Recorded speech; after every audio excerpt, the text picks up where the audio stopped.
እንግዲህ ቅመሟ ሜቢ ነግራው ሊሆን ይችላል። ሂስቶሪ ያደረገውን ካያችሁት ማለት ነው። የመልስ ምት ነው የመለሰላቸው። ችግሩ ደግሞ በእንግሊዝኛ ነው ማለት ነው። ሰላም ሰላም፣ ጤና ይስጥልኝ ወደ ሰኒ ቤተሰቦች እንዴት አድራችሁ? እንደምን አረፈዳችሁ? እንደምን ቆያችሁልኝ? እግዚአብሔር ይመስገን። ሰላማችሁ በያላችሁበት ይብዛልኝ። እንዴት ናችሁ? ለቤት አዲስ የሆናችሁ ሰብስክራይብ እያደረጋችሁን ተቀላቀሉን። የቆያችን እንኳን ደህና ቆያችን። በላይክ በኮሜንት በሼር የምታበረታትኝ ውድ ቤተሰቦቼ በጣም ነው ማመሰግነው። 13,000 ያስገብታችሁኛል። በእውነት በጣም ነው ማመሰግነው። እግዚአብሔር ያክብርልኝ ማለት ነው። እንግዲህ ዛሬ ቅመሟ ሜቢ ነግራው ሊሆን ይችላል እንትኑ ሂስቶሪውን ማለት የመልስ የምትመልሱላችኋል። በነገራችን ላይ በእነሱ ህይወት የሚፈተፍቱ ምናምን ማለት ነው። የእነሱ እኔ ምናቸውም አይደለሁም፣ ጓደኞቼም ጓደኛቸውም አይደለሁም፣ ቤተሰባቸውም አይደለሁም፣ በቃ ሁሉ ነገራቸው አይደለሁም። የመልስ ምትን የመለሰላቸው ባጭሩ ማለት ነው። ያው አጠገባቸው ያለ ሰው ነው በነገራችን ላይ የሚጎዳው። በእውነት እየበላ እየጠጣ ሁሉ ነገራችሁ እያወቀ ግን ደግሞ በጀርባ ይሸጣችኋል ማለት ነው። እኔ አሁን የእንትና ይሄ ናታን የሚባል ሰውዬ እኔ አልተመቸኝም። አሁን ፕራንክ ባደረገባት ማግስት ነው ብጥብጡ የተጀመረው አይደለም። ሶ እንዴት ሊሆን ይችላል? ከሱ ተነስቶ ማለት ነው መረጃ አለኝ መረጃ አቀብል ነው የተባልኩኝ። ለቤተሰቦቹ ማስረዳት ያለብህ ያንተ ምርጫ ነው አለው ልጁ ማለት ነው። ይሄ ጀርባ ያቀበለው ምንቴ ነው። ሁለቱም እየተወኑ አሉ። ሁለቱም እንትን ነው የውሸት ነው እና ከእነሱ በጭራሽ የማይገናኝ ማለት ነው። እና ይህ እንደዚህ በሰው ህይወት መፈትፈት ይሄ ጥሩ አይደለም። መስራት ከፈለጋችሁ የሆነ ድራማ በራሳችሁ መስራት ትችላላችሁ። ግን ደግሞ ይሄ ህይወት ነው አይደለም። እና እንደዚህ ህይወታችሁ ደግሞ ህይወት ቀልድ አይደለም። በነገራችን ላይ በእውነት ማንም እንደፈለገ ገብቶ የሚወጣበት የሱቅ እቃ አይደለም። የምር የሱቅ እቃ አይደለም። ሱቅ ገብታችሁ ከፈለጋችሁ ትገዛላችሁ፣ ካልፈለጋችሁ ትታችሁት ነው የምትወጡት። ማንም ግድ የሚይዛችሁ ነገር የለም። ግን ደግሞ ትዳር ነው። ገብቷችኋል? ህይወት ናት አይደለም። እና እናንተ ህይወታችሁን ያንን የሆነ ሰንበዲ የእናንተ ምንም ቦታ ከሌለው ምናምን ለጊዜያዊ የሚፈልጋችሁ ነገር ከሆነ ስቶፕ ማድረግ ነው ያለባችሁ። ከሱ ጋር ምን ጊዜያችሁንም ምናችሁንም ማጥፋት የለባችሁም። ታይማችሁ ሁሉ ነገር ማጥፋት የለባችሁም። ግን ደግሞ ያንን ሰው የራስሽ እንደሆነ ካወቅሽ የልጆቼ አባት የልጆቼ እናት ይሆናል ብላችሁ ካወቃችሁ በሁለታችሁ መሀል በር አለመክፈት ምንም ነገር ማለት ነው። አለማሳየት ማለት ነው።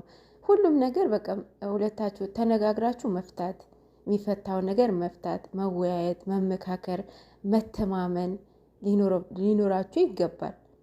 አንዱን እንደፈለገ አደርጋለሁ ይሄ ጥሩ ፌር አይደለም። በቃ ሪሌሽንሺፕ ከተባለ ሪሌሽንሺፕ ነው በቃ ኤቭሪቲንግ። ምንም መወሻሸት መደባበቅ ምንም ነገር አይኖርም። ምክንያቱም መጽሐፍ ቅዱስም አይፈቅድም፣ በመንፈሳዊ ዙሪያ አይፈቅድም፣ በዓላማዊም አይፈቅድም አይደል እንዴ?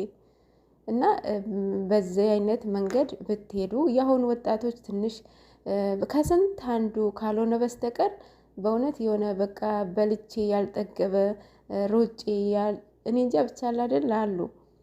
እና ስትገቡበት ወንድ ልጅ ደግሞ ትዳር አስቦበት ነው የሚገባው። ዝም ብሎ ዘው ብሎ አይገባም፣ አስቦበት ይገባልና ይሄ ደግሞ ትዳር ቀላል አይደለም ማለት ነው። ልጆች ይመጣሉ። ልጆች ደግሞ የአሁን ልጆች በጣም በቃ ስማርት የሆኑ ልጆች ናቸው። ወደ አሁኑ ነው ቴሌፎን የሚሉት። ከዛ አባቱ የሰራው ነው የሚሰራው። ምን ያደረገች ምን ሰራች ምናምን ብሎ ማጥናት ይጀምራል ማለት ነው። እናንተ ልጆቻችሁ ማድረግ የማይፈልገውን እናንተ ከአሁኑኑ ፕሮቴክት ማድረግ አለባችሁ ብዬ አስባለሁኝ። ለማንኛውም ዛሬ ጨረቃዎቹ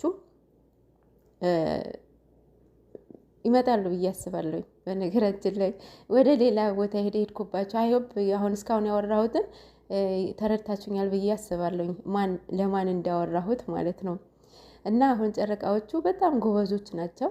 በጣም እኔ እንጃ በህይወታቸው ሰው ማስገባት አይፈልጉም። ግን ደግሞ ቅመሟ በቃ የሆነችዋ ነች እንደዚህ ያደረገቻት የሆነችዋ በእርግጠኝነት ማለት ነው። በእርግጠኝነት በጣም ሰክሳታለች። ለዛ ነው እንደዚህ ሆነችው እንጂ እሷም ሳትወድ በግዷ ነው ለሱም ደስታ እያለች የዛኛውም ሰንበዴ አለመከፋት ብላ ነው እንደዚህ እያደረገች ያለው እንጂ ከልቡ አይደለም። የምር ከልቡ አይደለም። ሶ አሁን እንደ በእንትኑ በሂስቶሪውን እንደተረዳሁት ሜቢ ነግራው ሊሆን ይችላል ብዬ ነው ያሰብኩት። ይሄ ገስ ነው ፋይናሊ ማለት ነው። ደጋፊ ከምትሆኑ አድናቂ ብትሆኑ ይሻላቸዋል። ማለት ለእናንተም የሚበጀው ይሄ ነው ብዬ አስባለሁኝ። ፎር ኤግዛምፕል እኔ ለማናቸውም ደጋፊ አይደለሁም።